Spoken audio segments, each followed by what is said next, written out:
Hey, what's up and welcome. It's Matthew here, the script doctor from Balisa Story Academy. In this video, we are going to dive deep into a premise. We are going to reference a book by Lajos Egri, The Art of Dramatic Writing. In front of me, I've got some sort of a summary of the book. It's not the whole book, it's just some sort of summarized version of the book with some key aspects of the book, like chapter by chapter. So this helps me for this presentation. Okay, it's not everything, but it's some sort of highlights from the book. Okay, let's just jump straight into it. Okay, this is chapter 1.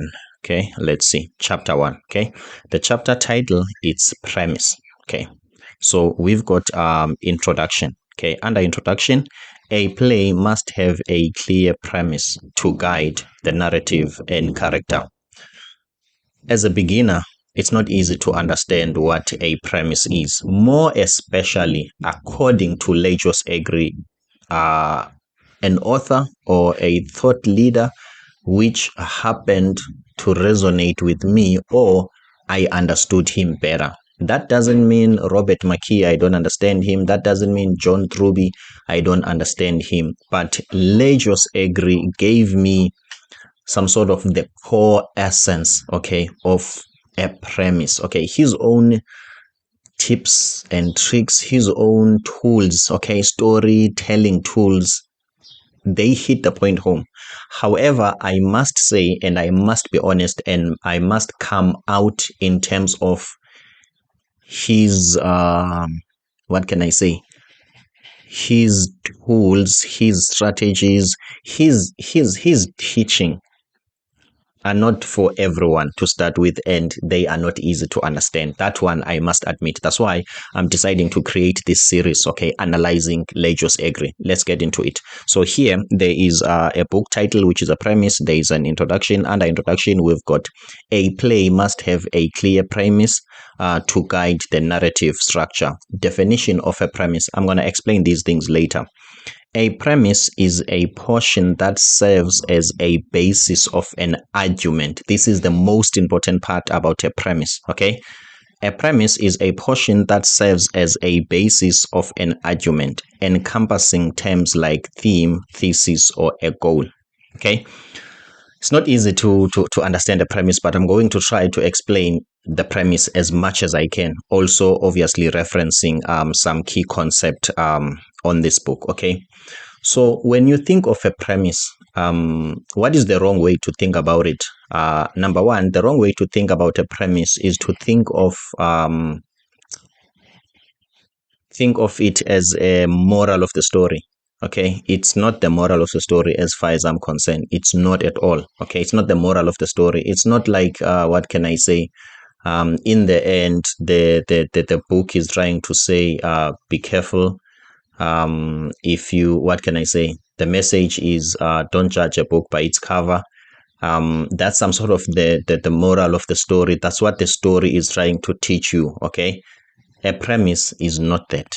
Okay, it's not that. So let's get into it. How do you, how to think about a premise in such a way that you can understand it? For me, this is how I viewed premise.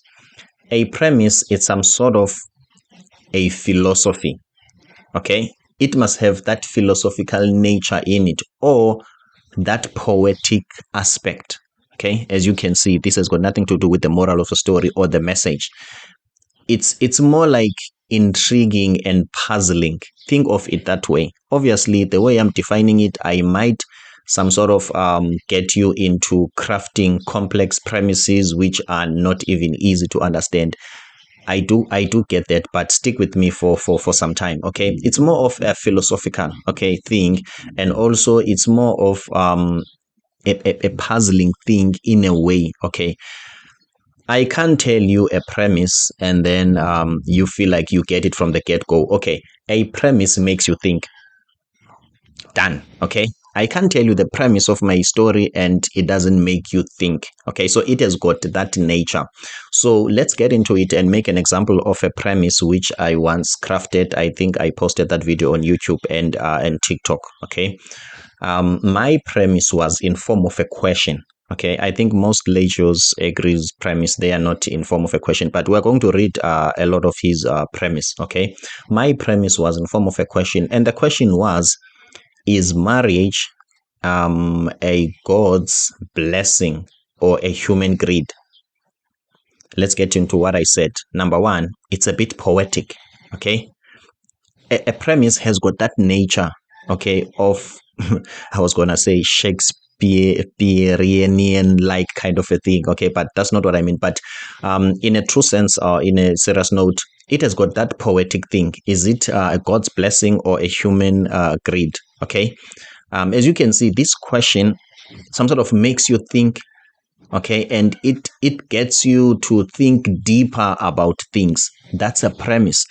A premise, what can I say? If you are a person who thinks things on a surface level, if I tell you the premise of the story, you go deeper a little bit about things, and then this part of forcing you to go deeper, I think, is the one that I say it has got some sort of a philosophical nature in it. Okay, so let's get back to the topic. Is marriage a God's blessings or a human greed? Okay, so let me just give you a context of the story.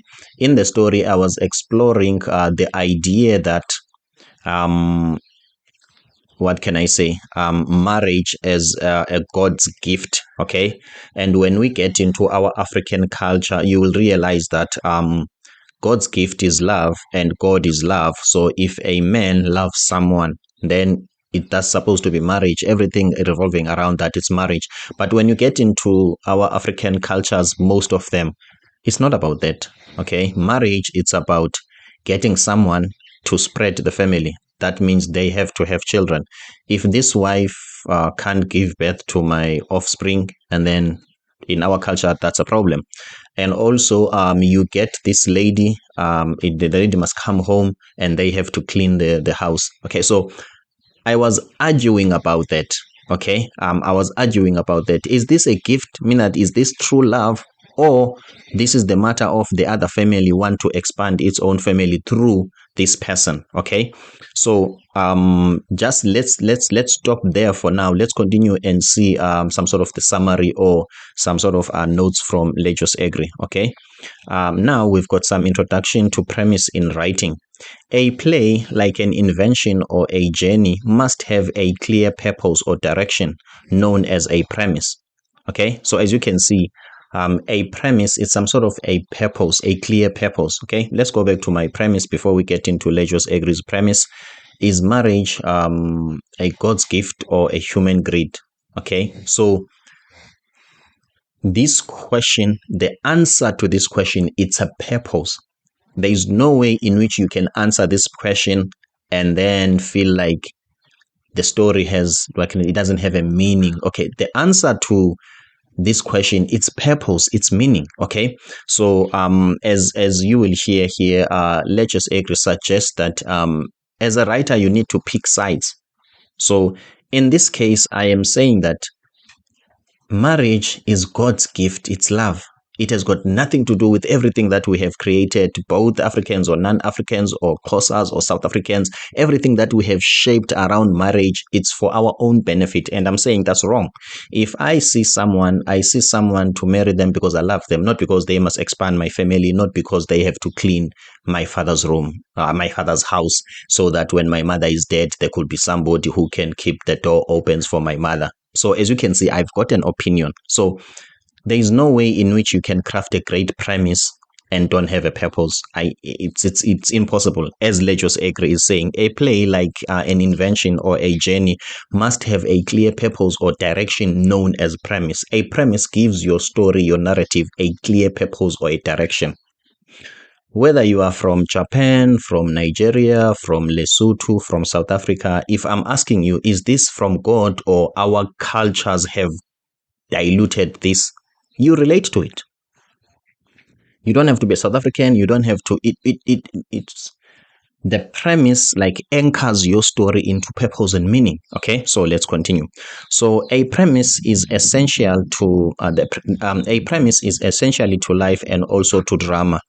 guiding the narrative and character motivation. Okay, let's continue. Definition of a premise. Okay, a premise is defined as a proposition that serves as a basis of an argument.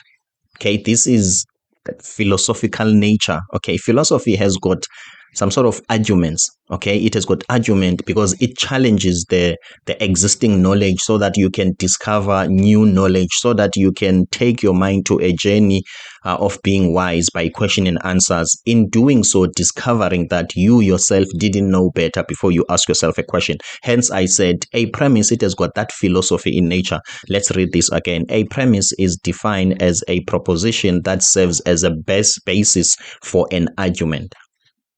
If you are going to come up with a great premise, in a way, you need to argue. You need to pick a side. That's why the Legos Egri said. So you need to argue. You need to say that this is how things are supposed to be as a writer, but you don't say it like, let's say in my case, about marriage. I don't say that African way to marriage is wrong. That won't be a premise, and that will be flat. Okay, it doesn't spark some sort of an argument. Okay, but when I'm presenting it in form of a question, is it a God's blessing or human greed? Are people greedy? Do people want money from other guys who love their own children or daughters, or it's just a matter of love? If it's the matter of love, why don't you just let your daughter marry somebody else for the sake of love, joy, and peace? More especially if you see that this guy is honest, intentional, and he's a hard worker, and he will never take your daughter for a spin. Why don't you just let go? No, because a certain portion of amount of money must be paid. Remember, I'm talking specifically about most African cultures. Okay, maybe some African cultures don't do that, but us, when you want to marry someone, you pay that family for marrying that person. So as you can see, this is some sort of an argument. Okay, that's a great premise. So let's continue.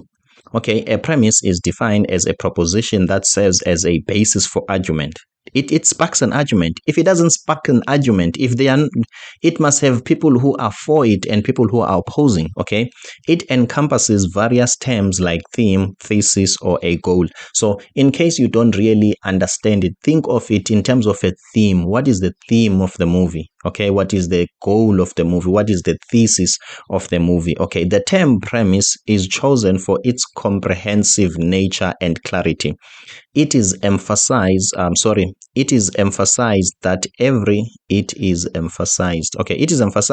every good play requires a well-defined premise. There is no great story that won't have a well-defined premise. This is just how the story works. Okay, if you don't have a premise, your story becomes a situation or whatever. Okay. I think here Legos Egri is examining some famous plays and giving some sort of premises, okay, to guide us. Let's see.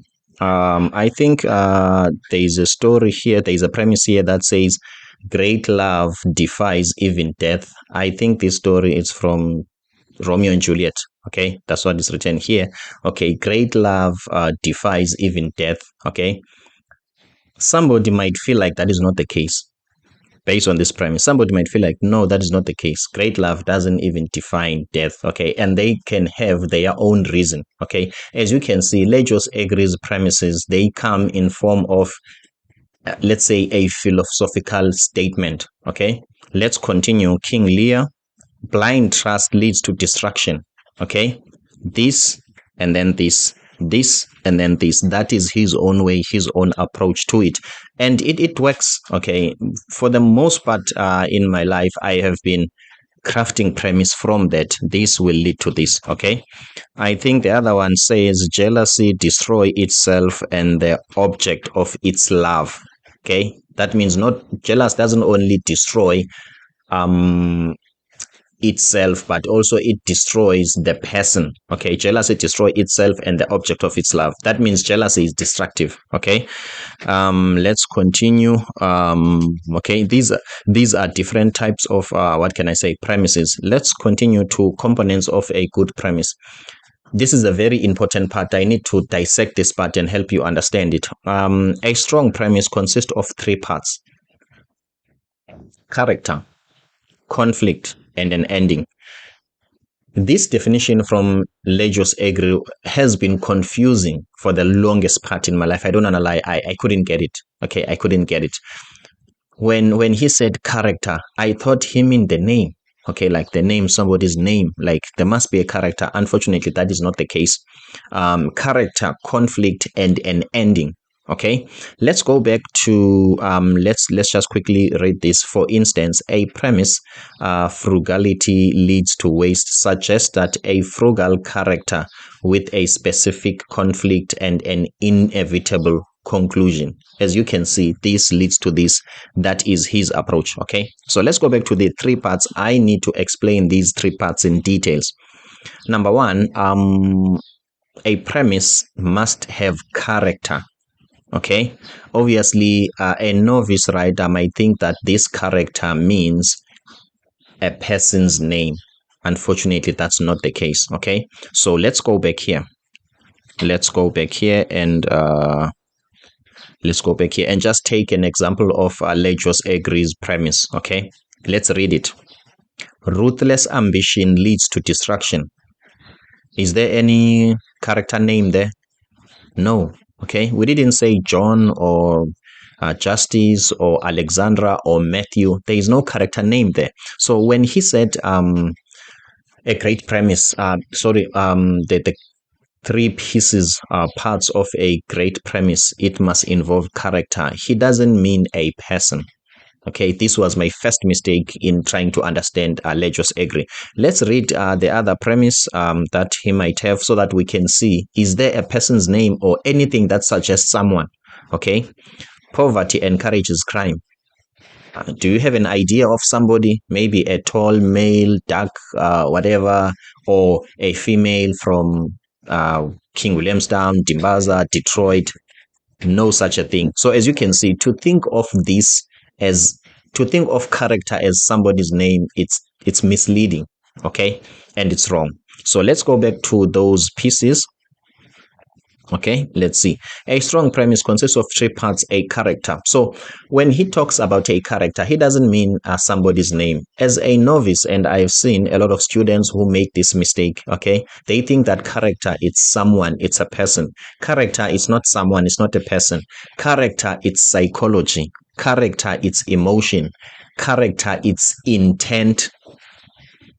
So character, it's those things. The writers who write great stories are people who rely on that in terms of character, not somebody's name. Let me just give you an example. How can we expose? Remember, a character is something that is exposed. It's not something that is defined. It's exposed. How can we expose a character from two people? Let's say there are two guys sitting in a couch and a black cat approaches them or dives to them or like throws itself to them. The other person will run away and scream because it's a black cat and you scream. And the other person might catch the cat and hug it and embrace it. That is that is character when it's exposed. If you ask them, why do you behave differently, you will realize that it has got something to do with the psychology, a mental model, okay, a psychological makeup of that person that triggers certain emotions, okay, and it establishes certain beliefs. So psychology, mental makeup, certain emotion, and well-defined beliefs. That's what he meant by character. If you're going to think of a premise from when he said it must have character and you think of someone, maybe obviously you will say he doesn't know what he's talking about because in most of his premise, we don't have someone. So let's get into his premise and let's try to dig for the character in this sense, okay, or in the other one that we might not have covered. Let's go back to some of the premises. Let's see. Ruthless ambition leads to destruction. Okay, this person has to be ruthless. Okay, how do a person becomes ruthless? The person must hold a certain belief or a certain mental tendency. To start with, a ruthless person doesn't even know in his heart deep down that he is ruthless. Let's start with that. to prove that this is psychological. There is no one in life whom can come up front and say that my nature is ruthless. I don't care much. I want chaos. Or no. But those people, they always feel like the world doesn't understand them. It has got something to do with mental disposition or some sort of psychological makeup and how they feel about whatever the world doesn't understand and how he's being treated. And as a result, they become ruthless. So as you can see, this doesn't mean character as a person. It's very wrong to think of a character as somebody's name. I've read a lot of script and a lot of stories where there are no characters, but it's only John, Amanda, Tabo, whoever name. So as you can see, there are no characters here, but they are named. A character is some sort of what can I say? It's expressed in behavior, but it's some sort of a combination of a psychology, of emotion, and a belief, a strong belief that hold those things together. With that, obviously, you behave in a certain way. So as you can see, ruthless, if you get into ruthless and ambition, we need to talk about the psychology, the emotion, and the belief. Let's quickly check another one. Poverty encourages crime. Okay. When we talk of poverty in this sense, okay, we are talking of let's treat it like what can I say, in a way that it's not like poverty.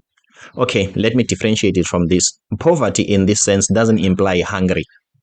Let's start from there, because people might feel like, okay, so when I'm hungry, I'm going to commit crime. No, not in that sense. Okay, poverty in this sense talks of the soul. Okay, if somebody is said to be poor, it doesn't mean they are hungry, but it just means that their soul is not in a great state. They are in somewhat a negative vibration.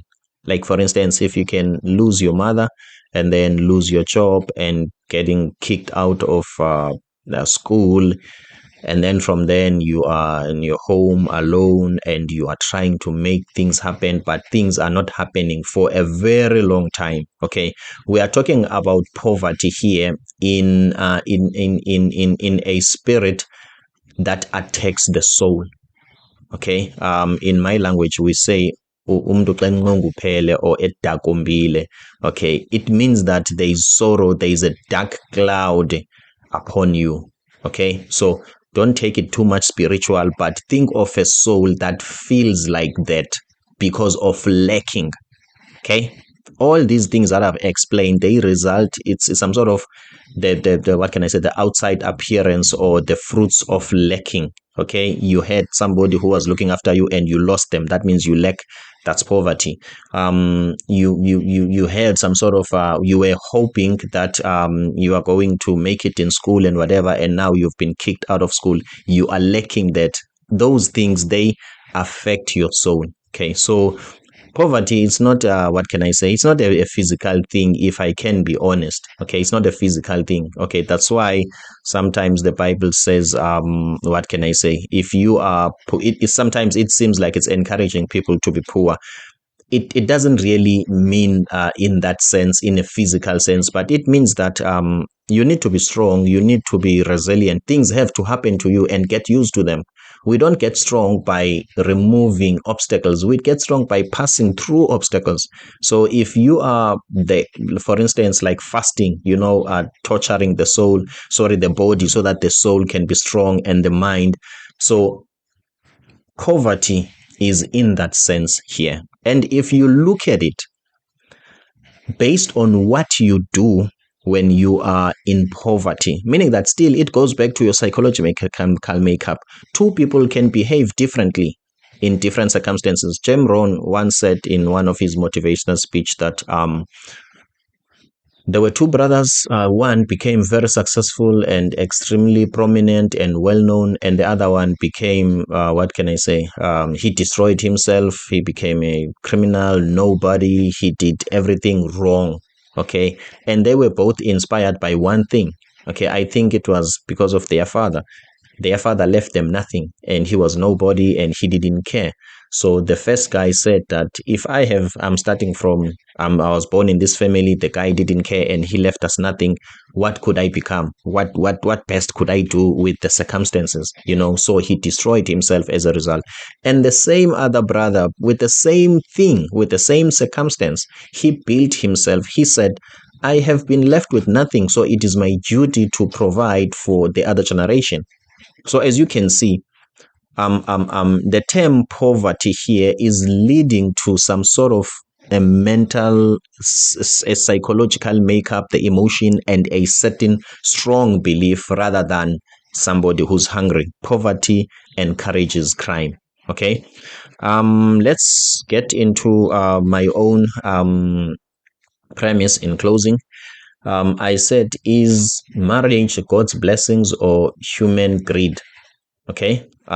Is it God's blessing or human greed? As you can see, once we talk about greed, it's some sort of a type of a character. Some people are greedy. It's their character. They are greedy. They want more, even though this is supposed to be about love and whatever, but they are greedy. They make this about money.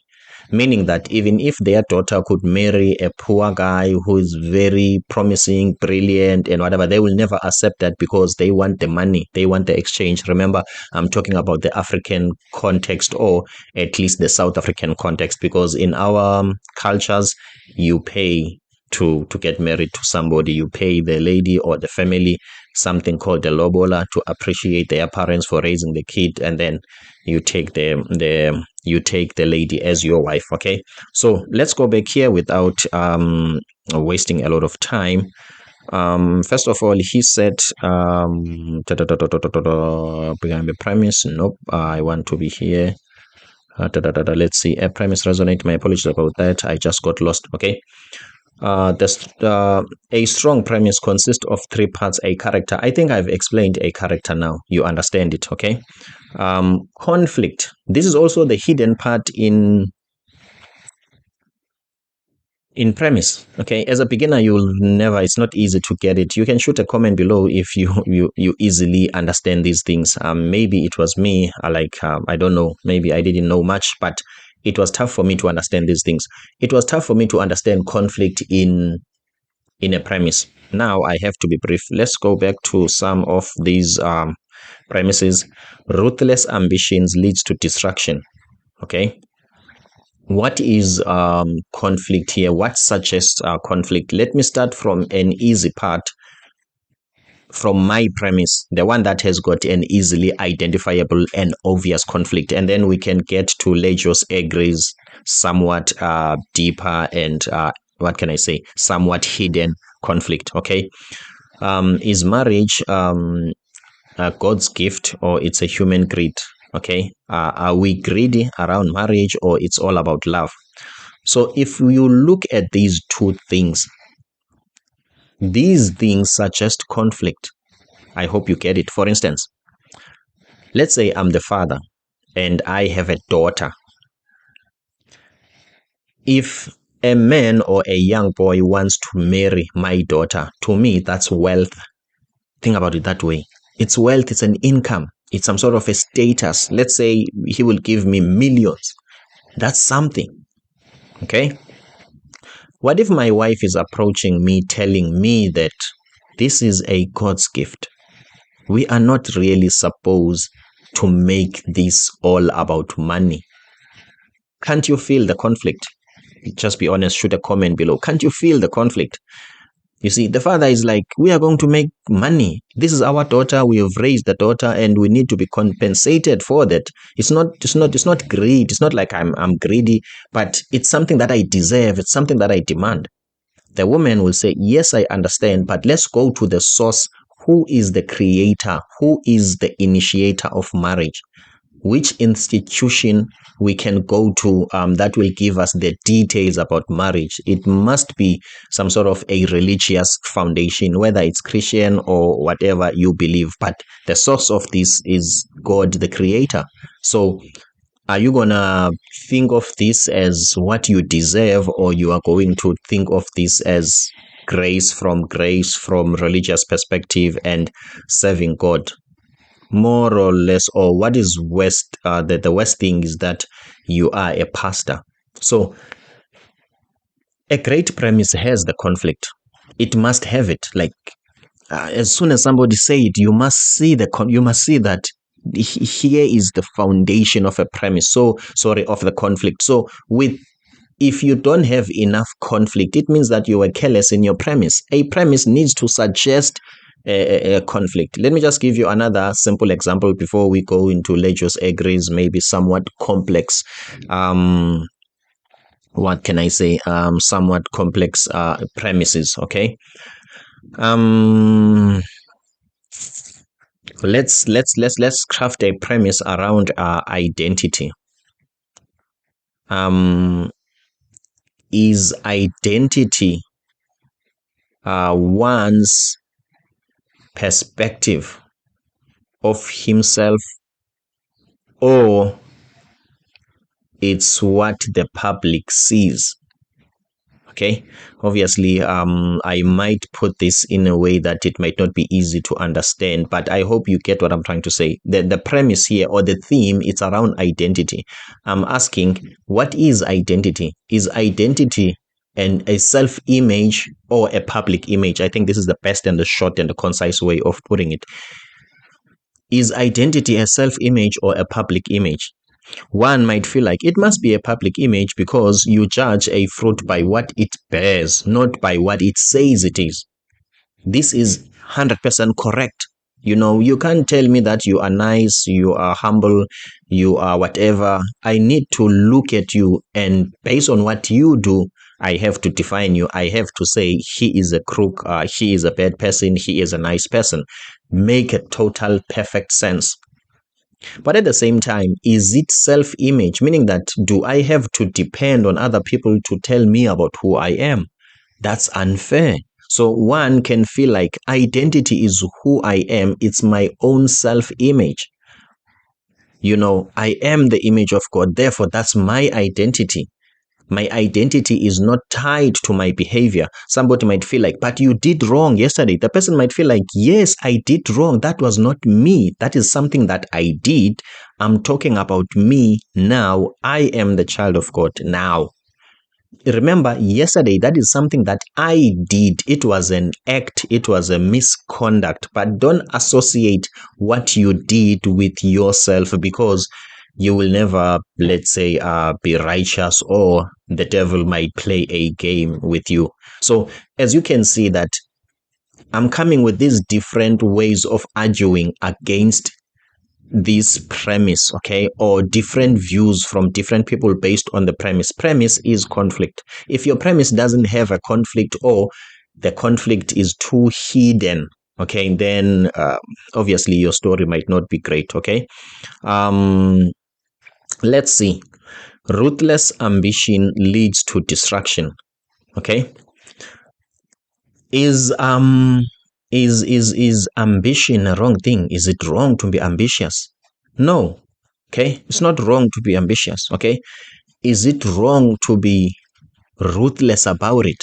Okay, most people will say, more especially the successful people, you can go and search for all of them. Okay, they will tell you that, look, you don't have to be apologetic about it. Go get what you want, and that's it. And that's how it works. Well, in my little experience about life and where I've been, I have also realized that at some point you need to go get it, and you need to not to explain it to anyone. No one has to understand you. They will only understand it once you got it. There are some times I have been in those situations where you just have to go get it. There's no middleman, there's no in between. So ruthless ambition leads to destruction. So being ambitious and being ruthless about it, what can I say?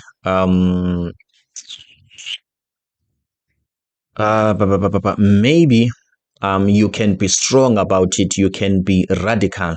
Okay, you can be radical. You can go get it. You don't owe any person an apology. Okay, but this is suggesting that there is a very grayish line between unapologetic radical ambition and ruthlessness. Meaning that you might start this as an excellent pursuit. But as time goes by, as you are trying to get it, as you are trying to push, as you are trying to be motivated to go get it, okay, chances are there will be a blurry line. Things will be blurry, okay.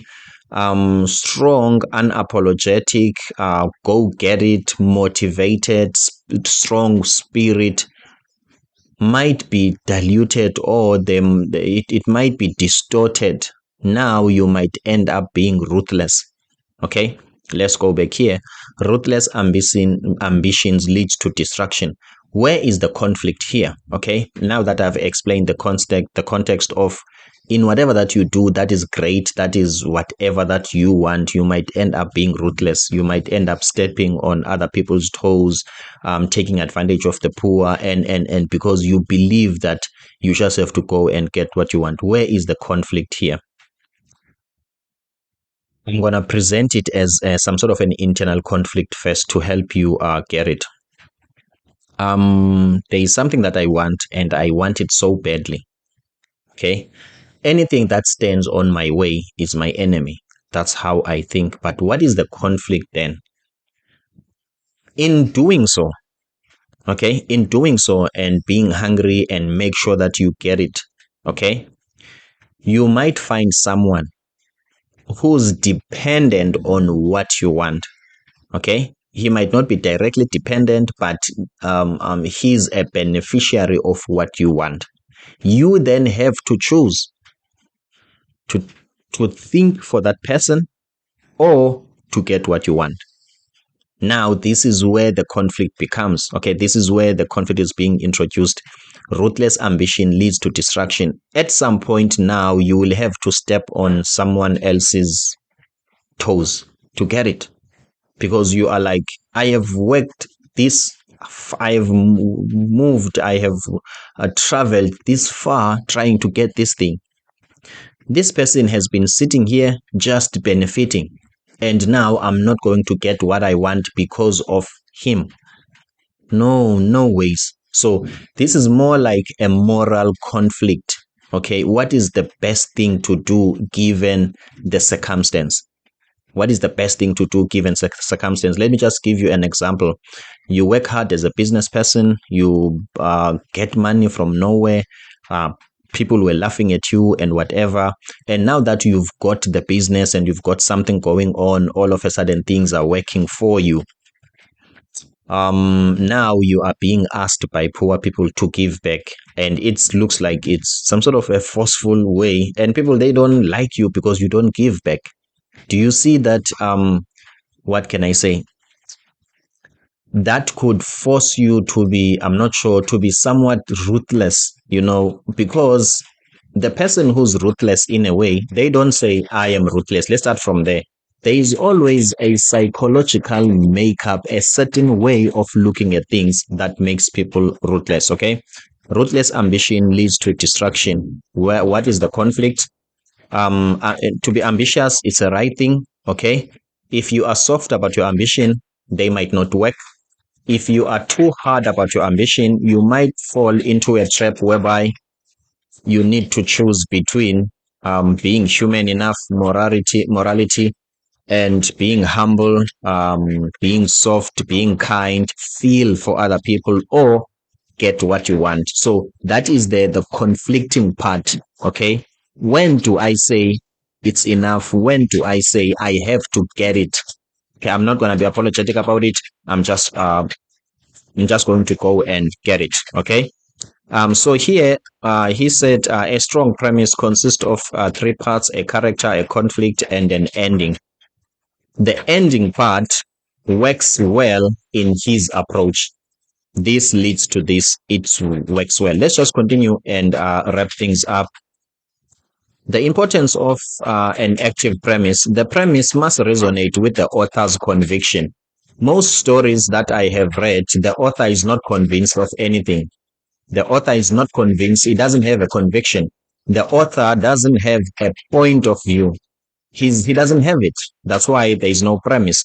You need to have an opinion as a writer. You want to have an opinion. You must tell people that this is what This is what is right. This is the right thing to do. This is the right conduct. Use some sort of force in it. That is a great premise. A premise must resonate with the author's conviction. It should lead the narrative towards a definitive conclusion and motivate the character's action. In a way, as a writer, when you've got your premise is leading to a certain conclusion. This means that don't please everyone. Agree with these and disagree with other people, okay? Developing a premise. A playwright may start with a character or a situation, gradually uncovering the premise. Discovering a premise involves asking questions about characters' motivations and action. It's vital that the premise reflects the author's belief. Okay, because of the sound and the bad weather, I think my sound is not as clear as hoping it should be. But I hope you do get what a premise is, and also how to craft a better premise. It's not easy to, what can I say? It's not easy to come up with a premise. It's the most difficult things. When I'm helping students, they always get into the story. They don't want to get into a great premise first. What is the benefit of a great premise? If you have a great premise, you will never run out of story. You know, your story will never feel tired because it has been centered on a great premise. The conflict is there by default.